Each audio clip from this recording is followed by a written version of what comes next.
All right, today I want to show a pretty impressive guard pass. I say impressive because it's very difficult to stop once you get good at it. I mainly use it to pass half guard. You can really use it to pass anything because basically you can just, if you're trying to pass someone's guard, throw yourself into half guard and then do this pass. But it works against all types of half guards that I come across for the most part. Okay, and I'll show it to you guys. So right now, so say Leon just puts me in just a standard half guard. Okay, now there are a lot of good half guard players out there. Okay, a lot of good guys, if they want to be here, they're very good.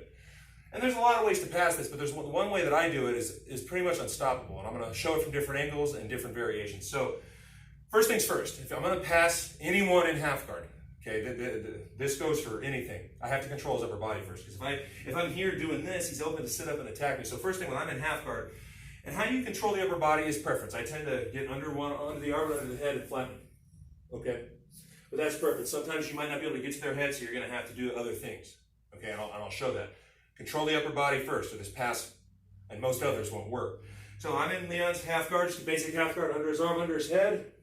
I'm going to come here, all right? And I'm going to turn towards you guys a little bit. First things first is I'm going to take this foot and I'm going to put it in the bend of his knee, okay? Now what I'm going to do here is kind of, the leg that's trapped, I'm going to use this to keep his leg down, and I'm going to step the other one up, okay? Now at this point, I can pretty much do what I want. I like to stay heavy here, kind of cook the opponent a little bit, keep the pressure on him. Make it uncomfortable. I walk this up as high as I can. Leon cannot close his guard now if he wants to. And what a lot of guys do is they squeeze their legs hard trying to get their guard back. If he does that, let him. He's going to get tired out. He can't close his guard again. Let them tire themselves out here. Guys will do it. Okay?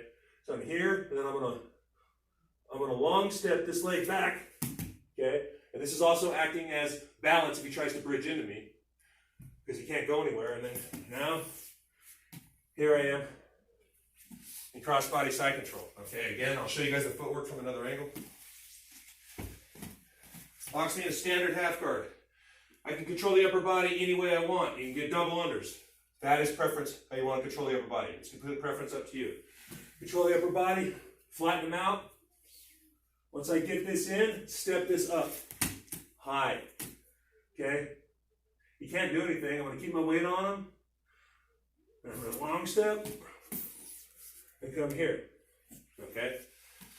Say he plays a knee shield, which is common, especially against guys my size. I'm a big guy. Guys will do knee shield. Now, knee shield's a little different. I can't just come in on Leon or my opponent and control his upper body. I have to control his upper body, but the shield is stopping that.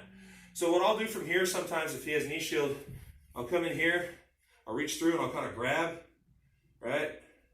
And I'll open him up and come in. And then now, I'm going to get here, step up. Okay? I mean, this is pretty much unstoppable. Nothing's unstoppable, but this is close. All right? Now, he has an underhook on me. It doesn't even matter here. It's a nice long step and come back. A knee shield can be a real pain if guys are good at it. You know, especially here. I got to concentrate on this first. I got to get past this to get to his upper body. You know, there's a lot of ways to do it. Like I said, I reach through and pull this. I can also come here, pull him up here, wiggle myself inside. Under, here. Don't think that guys won't be fighting here. They will. He's going to be holding whatever he has on me left. I'm going to bring this up into the bend. Okay? And sometimes guys will pinch their legs up high. Just bring this up. Boom. Fight it. Hardest part. Hardest part will be, after you control the upper body, is getting here. Because guys' legs are very strong. And I struggle even with some good purple belts. When I get here with them, they're fighting and they're squeezing their legs. But I'll win the race because I have gravity. You just got to be patient, get this in, and step it up. Okay? Well, don't step it up here, because he can spin this out. You know, we're in a butterfly guard situation. And I'm getting swept. So when you step up, foot flat up here. Okay? And see, I'm leaning into him. He can't really do much. And when I want to, this leg over here is stapled.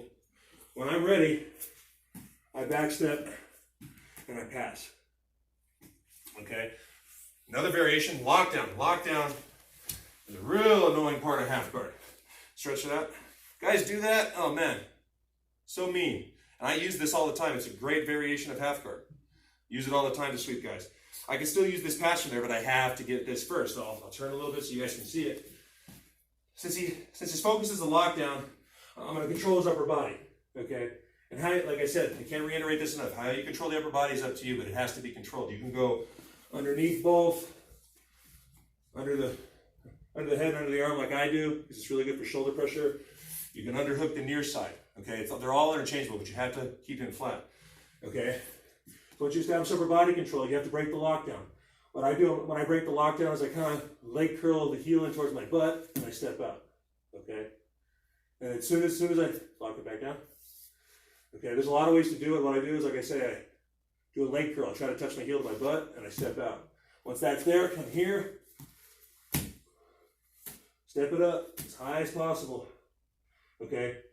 Let guys fight you here. The more tight, they'll be more tired later. If Leon's squeezing his legs and fighting, let him do it. His legs can't take it. Eventually, he's going to get tired. And when he stops fighting now and he slows down, then I just long step. I'm still keeping this leg stapled. Pull that out, up, and here I am. Okay. So no matter if you're playing open guard, I can be playing open guard and just abandon it and go to half. Instead of trying just to get around this guard, I can go to half and then start the whole sequence again. So that's why this pass is so good, because half guard is such a common position, because we end up in half guard sometimes when our initial pass fails. So if you end up in half guard, it's really a great opportunity for you to pass, okay? I've been using this pass for years. I use it on other black belts. Works a lot of the time, sometimes it doesn't. Some guys will fight to the death, but let them. If you're in good position, you have good control, let them fight to the death. Let them squeeze their legs. They're going to tire out. You're going to win. You know, this pass may not happen in 20 seconds. There's the other guys, I have them there for 2 minutes. But eventually I walk up, I step that leg up. Remember, step it up like this, as close as possible so they can't get in on it. And if you're controlling the upper body, there's really nothing you can do to stop you. It's only a matter of time. Study this video. Practice this technique. It is a guaranteed pass 90% of the time at least. It is for me. It's really simple mechanically. You just got to know what they're doing in the half guard and not try to pass without upper body control. Like I keep beating you over the head with that, but it's that important. If you don't have upper body control in this pass, the pass is useless, because they're probably going to sweep you. So control the upper body first. Get to the upper body first. They have the knee shield. Control it. Get it out of the way. And then work this pass. Okay. I call this the unstoppable pass, because if you get good at it, it's pretty close to unstoppable, though nothing in jiu-jitsu is, because there's always someone better and there's always someone that's craftier than us out there. So study this video, practice this move, leave a comment if it works for you. I'd love to hear it.